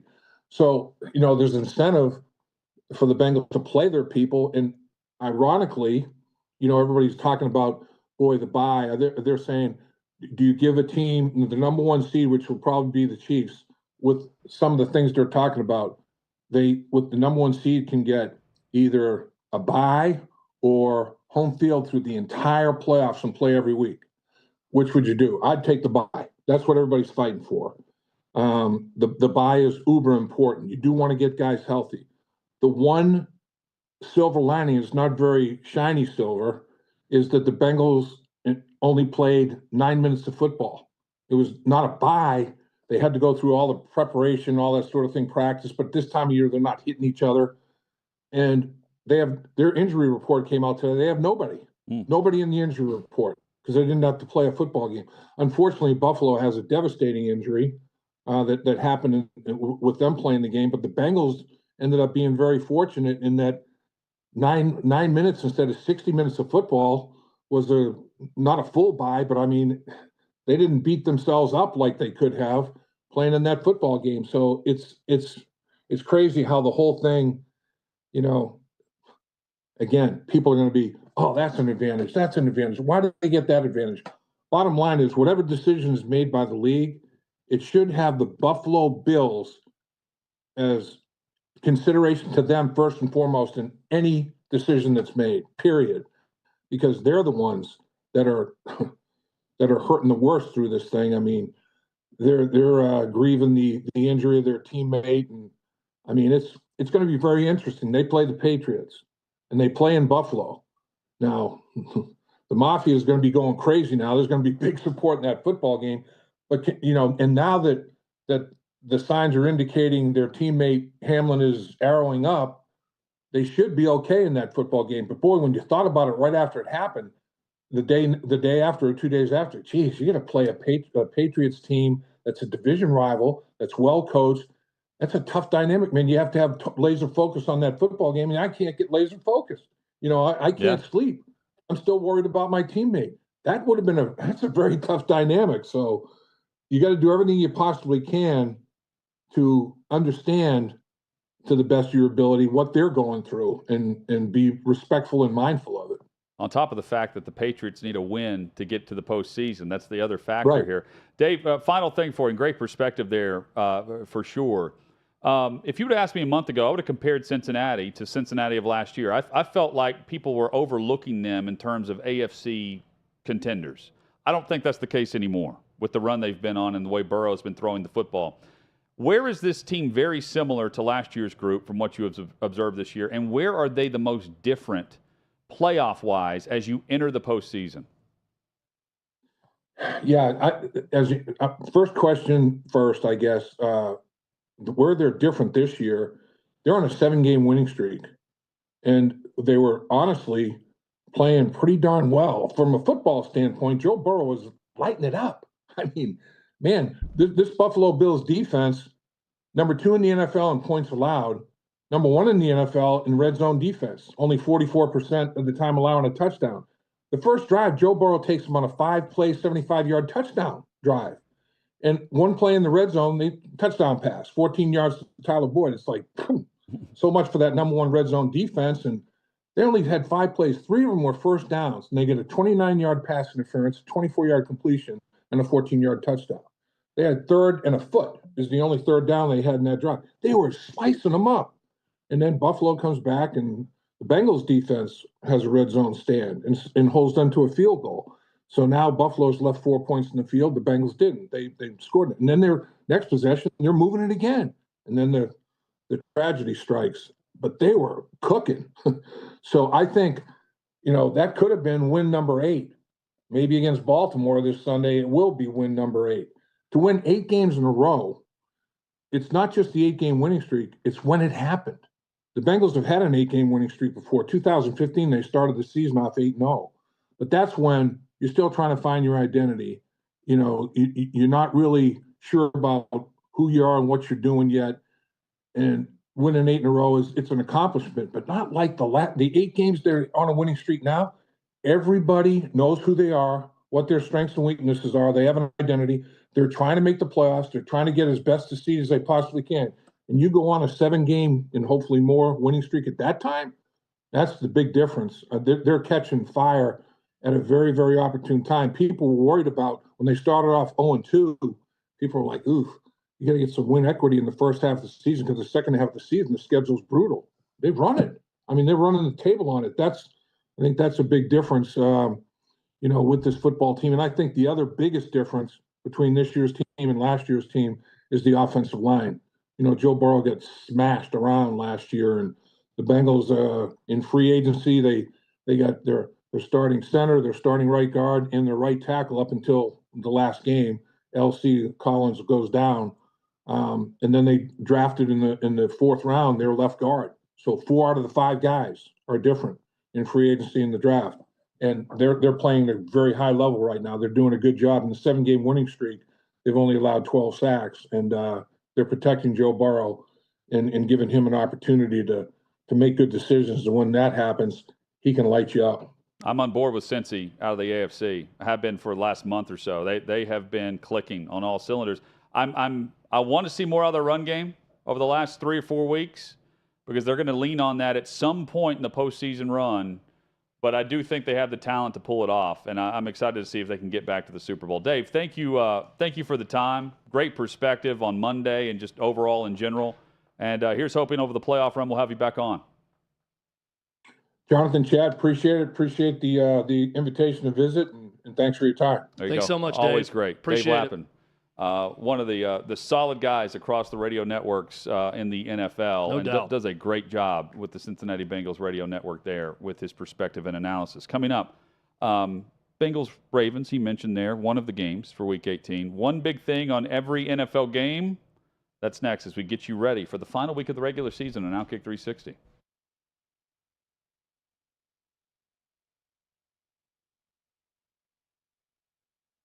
Man, just getting into the craziness. We've got the college football playoff championship game coming up on Monday. But looking back, your opinion, the semifinal Saturday was just so wild. And getting to watch these games and coming down to the wire and the back and forth. Let's start off with Michigan TCU. You know, you got Max Duggan and the way that he played. Jim Harbaugh and his squad, it just seems like they kind of laxed out there in the middle, and TCU took advantage. And what were your takeaways of how TCU is now playing for a national championship? I was pretty stunned that it happened and pretty stunned by the way it happened.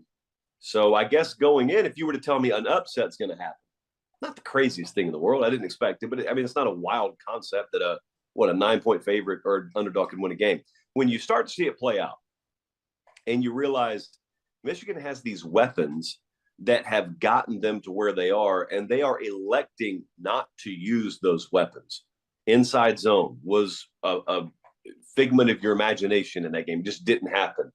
Therefore, using J.J. McCarthy's legs really didn't happen. The way that you had seen it happen earlier in the season, using Donovan Edwards down inside the 5, where they got inside twice and scored 0 points from those trips, didn't happen. So I was sort of incredulous watching how it was unfolding. So here's what's funny.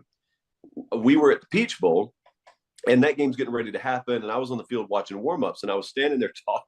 Let me whisper. I was standing there talking with Urban Meyer, and he is watching the video board along with a lot of the other Ohio State staffers. Yeah. And so it's kind of always a surreal environment. If you've ever been at that late playoff game, the early game's happening as your game's getting warmed up. And if you're in a stadium that has a big video board, like Mercedes-Benz has that ribbon board, it's on and the players can see it. And certainly the fans are reacting. So when TCU would score, Urban Meyer's just like going crazy, like a pure fanboy, just cheering like openly. And you're seeing some of the players on the field acknowledge it. And you're seeing some of the staffers on the sideline acknowledge it and like cheer. And all the while you're saying, hold on, we got a game that's going to kick off here in an hour. I'm not saying they weren't focused. I'm just saying it was a weird dynamic. But yeah, right. Watching that unfold, and then just you knew what was immediately going to come after that. And that was Michigan lost. Okay, now we start up the Jim Harbaugh NFL rumor train, and that's going on even as we speak. So I was a little dumbfounded, to be honest with you. Not that they lost, but the manner in which they lost. Is that going to transition? And I know we'll get into Georgia here in just a minute, but we've seen teams in the past where they get all up for one game and they put it all on the line. And then come that second game, and I'm not even just talking about playoffs. I could be talking about regular season as well. Can TCU do that again? Can they have that same type of energy? Can they play that same type of defense, and which was lacking in the third quarter? But I'm saying, can they get up for that type of game one more time? I don't doubt they'll be up, but there are things that have to happen. You can call it disrespecting TCU if you want to. I fully respect the program, but we got to be real here. We're talking about a 12 or 13-point spread for a reason. There are things Georgia would have to do to assist them. Football happens that way sometimes. It just happened in the Michigan game. Michigan did some things to assist them. Credit TCU for grabbing the game and taking it. If Georgia doesn't do that, no, I don't think any amount of hype or being up will matter, because Georgia's a better team than you. They're that much better than you. If you can start to pull them out into the deeper end of making some mistakes, whether they be self-inflicted or whether you can steal a possession or two, onside kicks, fake punts, etc., all of which I think will have to be pulled out of the bag by TCU in this game.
From 6th and Peabody with Yeehaw Beer and Old Smoky Moonshine. Glad you're with us. OutKick 360 rolls on across the OutKick network.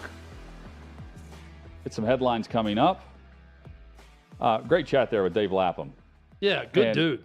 Yeah, and awesome to have Scott Stallings, both of them, on earlier in today's show. If you missed part of that or any part of today's show, you can always visit OutKick.com, click on shows. You can find OutKick 360 there.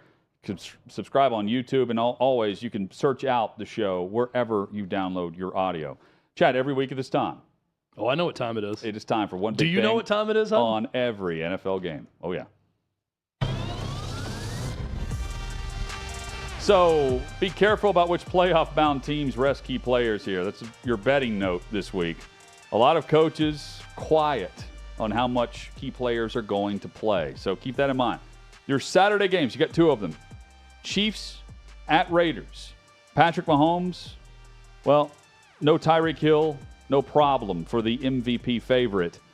He just notched the second 40-touchdown passing season of his career, and he has now passed for 5,000 yards for the second time in his career. He is one of only 3 quarterbacks in NFL history to do that 2 times in a single career. The others are Drew Brees and Tom Brady, and now Patrick Mahomes. Kansas City has less than 90 yards rushing in 3 of their last 4 games.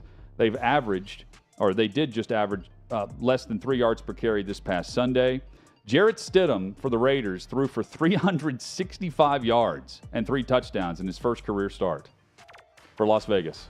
Isn't it crazy? Yeah, that's nuts with Jarrett Stidham. But to see a move of that magnitude with Tyreek Hill leaving the Chiefs to go to the Dolphins, but for it to work out for both sides.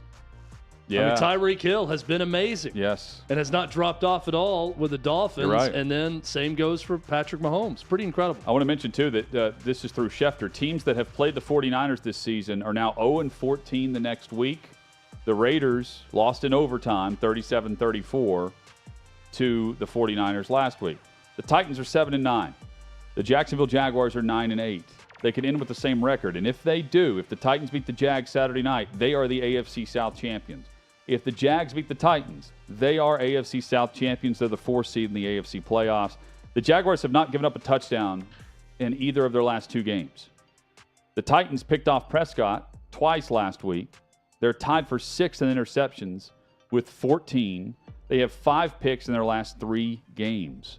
So they need to create some turnovers against Jacksonville and Trevor Lawrence. If the Titans win, they're the 4th team in the NFL, Chad, in NFL history to win their division with a losing record, if they win.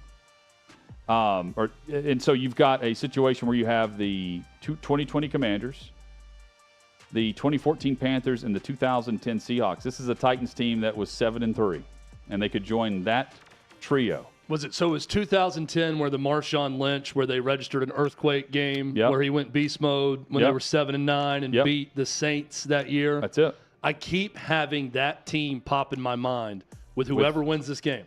For whatever reason, I keep thinking, watch the same thing happen. With One Henry? of these teams from this miserable division is going to win a game and host a playoff game and have some huge moment with a big crowd reaction to it, and they're going to beat somebody really good in the playoffs, just like the 2010 Seahawks that shocked everyone. Another miserable division, the NFC South. Yes. The Bucs are 8-8. Falcons are 6-10. The Bucs are now back-to-back division champs for the first time in team history. Mike Evans is back as well. 3 touchdowns last week. All 3 touchdown passes from Brady. Back to the number 1 receiver, who had 3 coming into the game. He had 3 last week. Desmond Ridder has completed nearly 70% of his attempts over his last 2 starts for Atlanta. He was 3 for 3 on the Falcons' game-winning drive against the Arizona Cardinals. The Falcons will guarantee a top 10 pick with a loss. The question is Brady playing or not? Brady has not missed a start unless it's due to injury or suspension. Just keep that in mind. And he said post-game last week that he wanted to play. And he, without saying he wanted to play, he mentioned the only times he's ever missed a start. We'll see if he plays against Atlanta in a meaningless game for Tampa.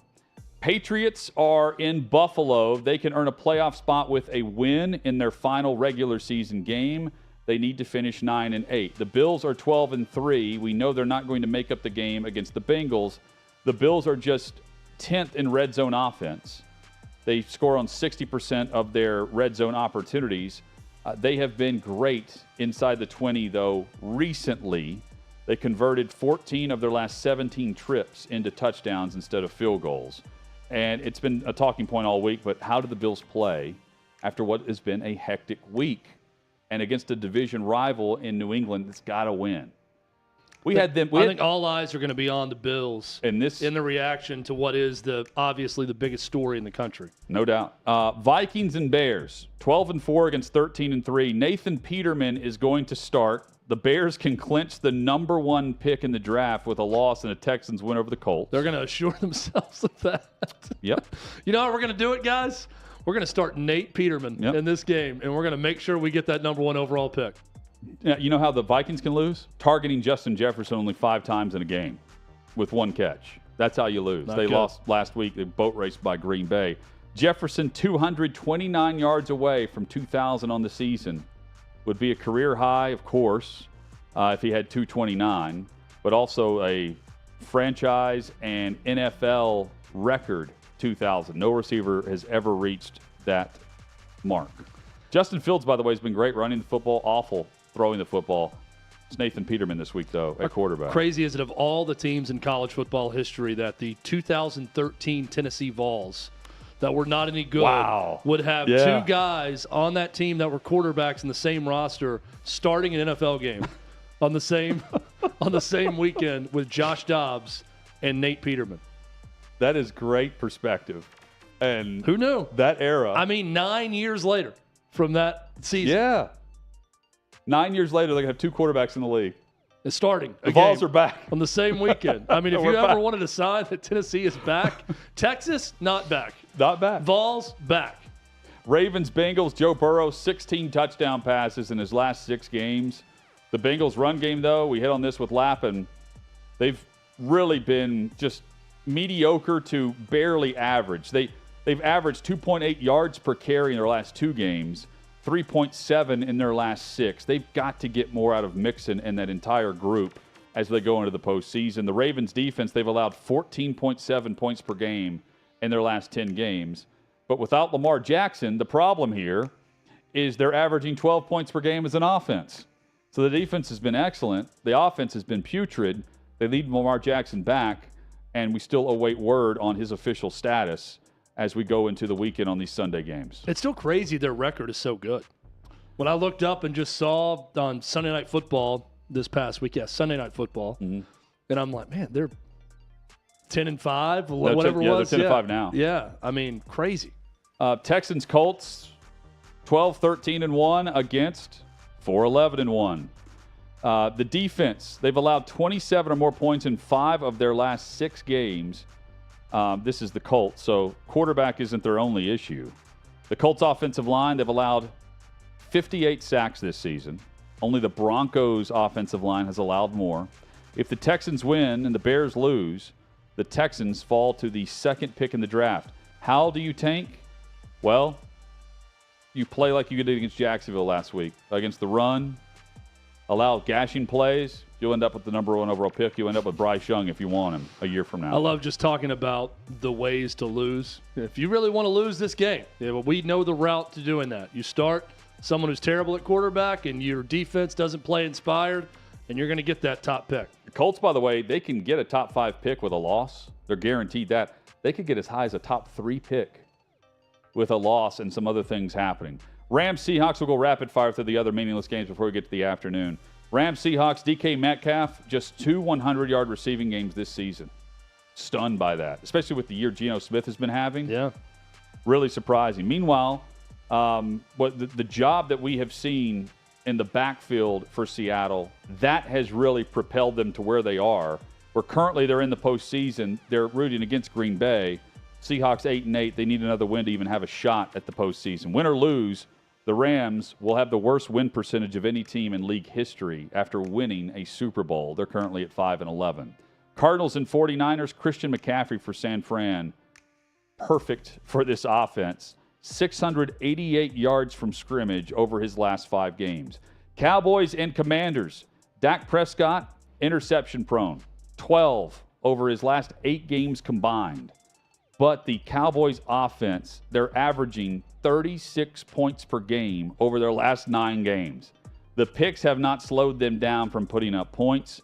Meanwhile, the Commanders are out, even though Ron Rivera may not know it. They're 7-8-1. They can't make the postseason. Chad, the other late afternoon games, Chargers, Broncos, Keenan Allen, Mike Williams, they're both on the field over the last 4 weeks. Chargers are 4-0.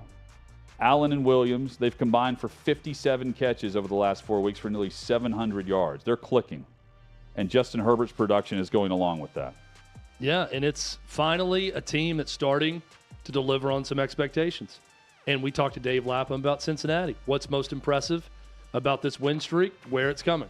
Same goes for the Chargers. They're playing well at the right time. Solid, yeah. And a win guarantees the Chargers a matchup in the AFC South in the wild card weekend. If they win on the road in Denver, which is not easy because the Broncos have played the Chiefs. They played them twice over the last 3 or 4 weeks, and after holding them, they've lost by 3 and 6 points to Kansas City. So their defense, and then Russell Wilson didn't play bad.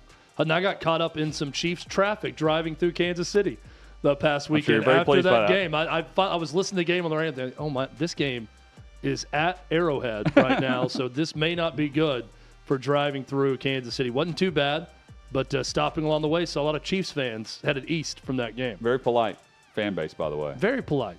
Very Midwestern, very grounded Midwestern fan base. Yeah. That Kansas City Chiefs fan base. Yeah. Eagles, they need to beat the Giants.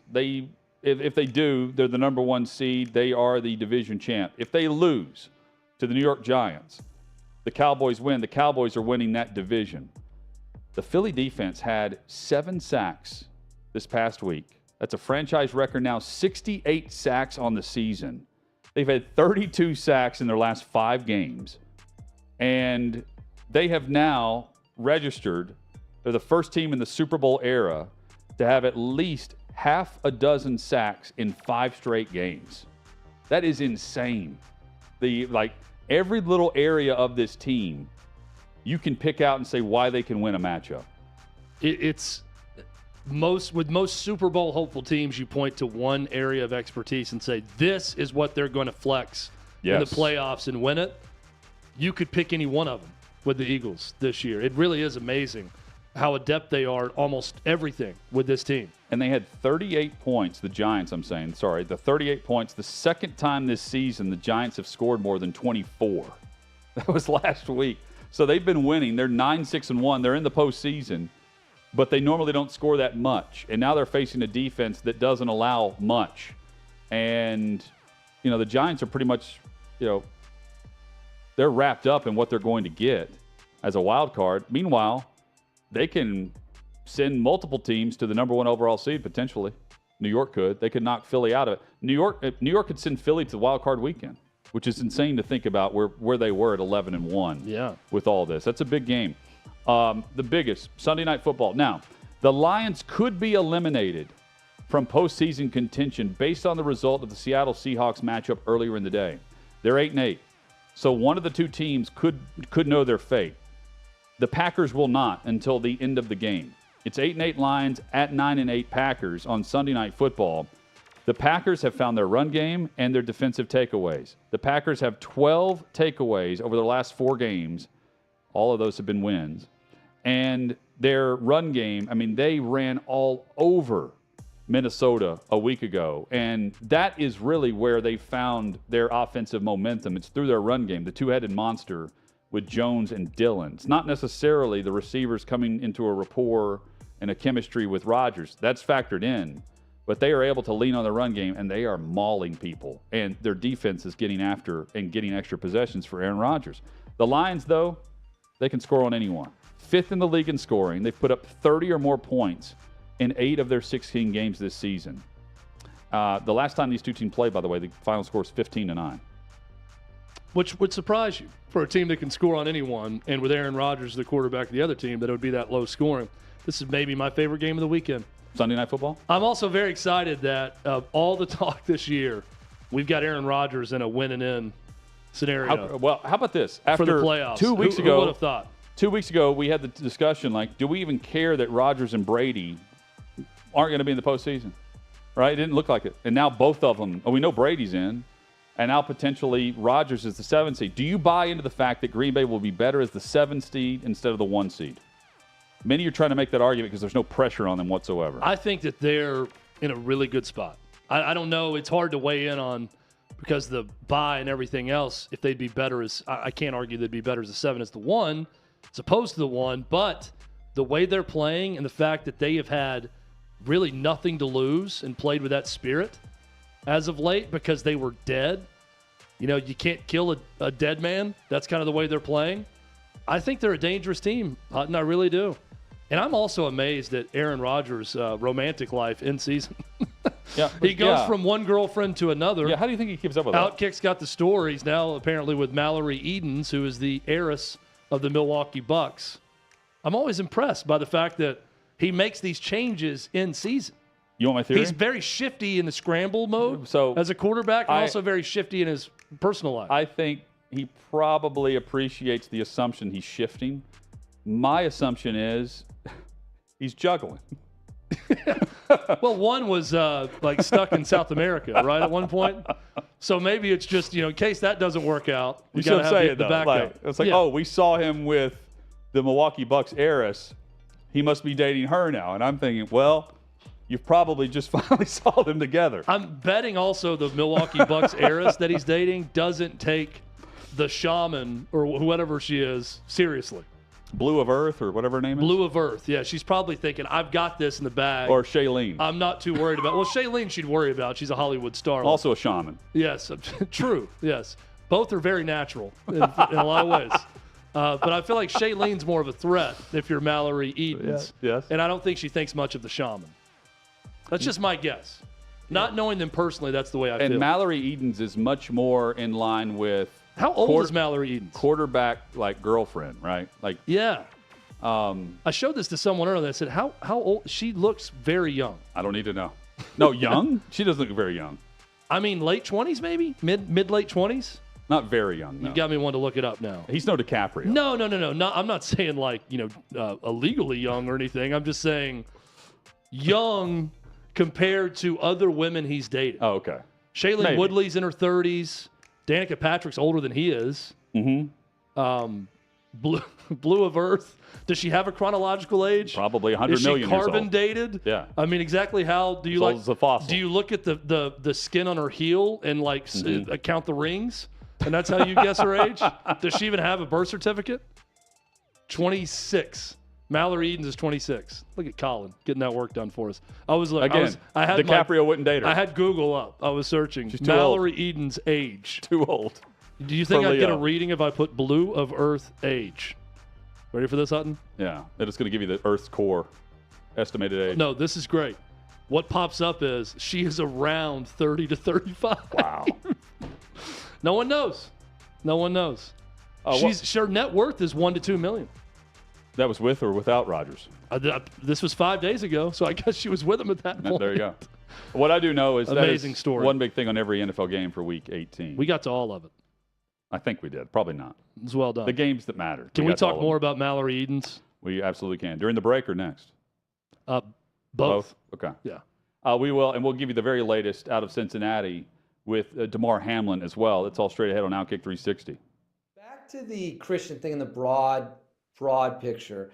Your father, how many kids, if you don't mind saying, do you have several kids, one kid? Seven children. You have 7 children, so you're a big family, man. I did not know that. Yes. How many sons? Because this is what I kind of want to dig into. I have 5 sons. 5 sons, perfect. As a Christian man, how do you feel, like, what is your job when it comes to raising young men in modern America? Number one, to teach my boys to know and love Jesus. That would be their primary identity in life. To everything else being completely secondary to that. That is number one. Number 2 would be to make them capable men, right? To make them well-rounded, to make them, able to handle themselves, to make them strong physically, able to fight, able to shoot, able to protect their future, their own families. A great quote, Robert Heinlein, and I'm going to butcher it, but I will attempt it anyways. He basically says that a man should be able to plan an invasion, change a diaper, cook a meal, build a house, he just goes down this list of you should be able to do all these things as a man. And then at the very end, he says specialization is for insects. And I did not always think that. All right. I mean, there was times in my life where I didn't care about learning how to weld or be mechanically inclined or any of these other things. I was like, oh, I just want to be a commando. I just want to go and shoot and do hard stuff. And that was a mistake. I mean, I think I've said this before on, I did 2 ship deployments, 2 ARG deployments as a young frogman. And honestly, I was arrogant at the time. And man, here you're on a ship, which was kind of miserable.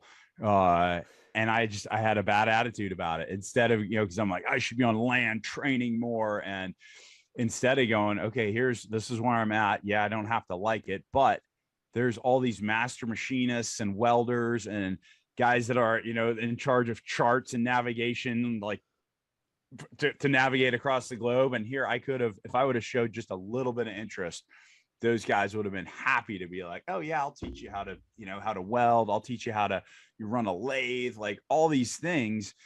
That now I'm like, man, I want to learn all that stuff. I want to be able to do everything. And some of that's reinforced now. Kind of, we live out on a little bit of a farm, so you do need to be able to, when stuff breaks, you need to be able to fix it yourself, and so there's a lot of value in that. So I want, number one, I want my boys to know and love Jesus, and then number 2, to be capable. It's actually, so we do a program called Father-Son Ministry, where it's gone through different iterations. Currently, the way we run it is you show up, we pray, we say the Pledge of Allegiance, and then we start training. And that was very deliberate right there, that, hey, we honor God first, then we honor our nation, and then we start to train. Most of the time we do jiu-jitsu. So that's been just super cool, having the boys go from it just looking clownish, them rolling around, to, man, they're, some of those boys, I will actually, break a sweat rolling with them now, and they will absolutely catch some guys with triangles and armbar. They're actually learning jiu-jitsu.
Believe it or not, Chad, both the Titans and the Jaguars can make the postseason without the NFL expanding to 8 teams in the postseason. What a wonderful postseason it would be. Wow.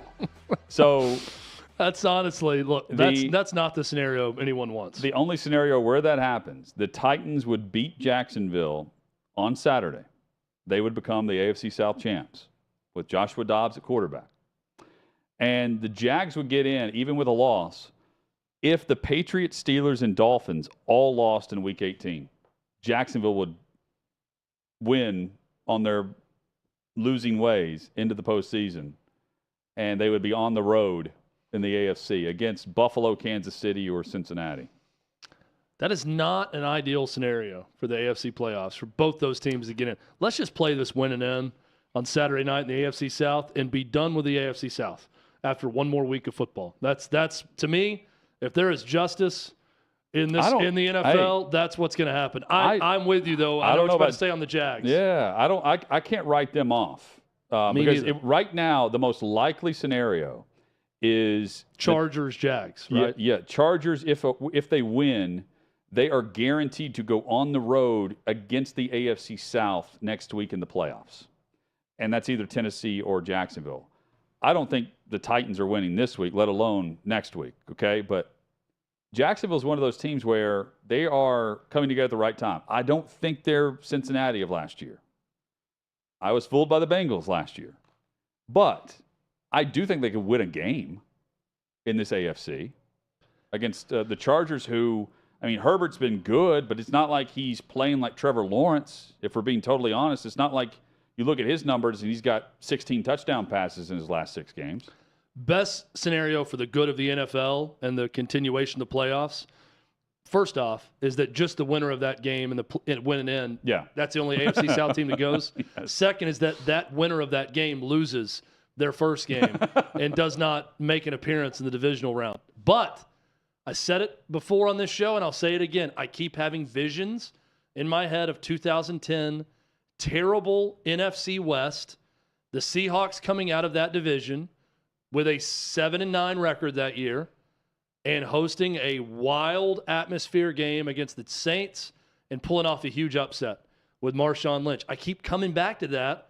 Maybe it happens again with the AFC South winner. Yep. And the NFL, for all the buzz about 7 seeds, keep in mind, Green Bay, when they won the Super Bowl in Dallas, it's not like they were the 1 seed going through that playoff run. We've seen crazier things happen throughout the playoff path. We'll have plenty more coverage tomorrow, as well as coverage on the national championship game for the college football playoff between Georgia and TCU. Chad, the good news, though, as we wrap up, Damar Hamlin, the best of news from the doctors today, saying that his brain is everything's good. Everything's good with the neurologically intact. Thank you. You got it. Yep. And then, now we wait on the critically ill status to be normal. Yep. That's the next thing. But it is great news today out of Cincinnati. Hope you'll join us tomorrow for OutKick 360 across the OutKick network.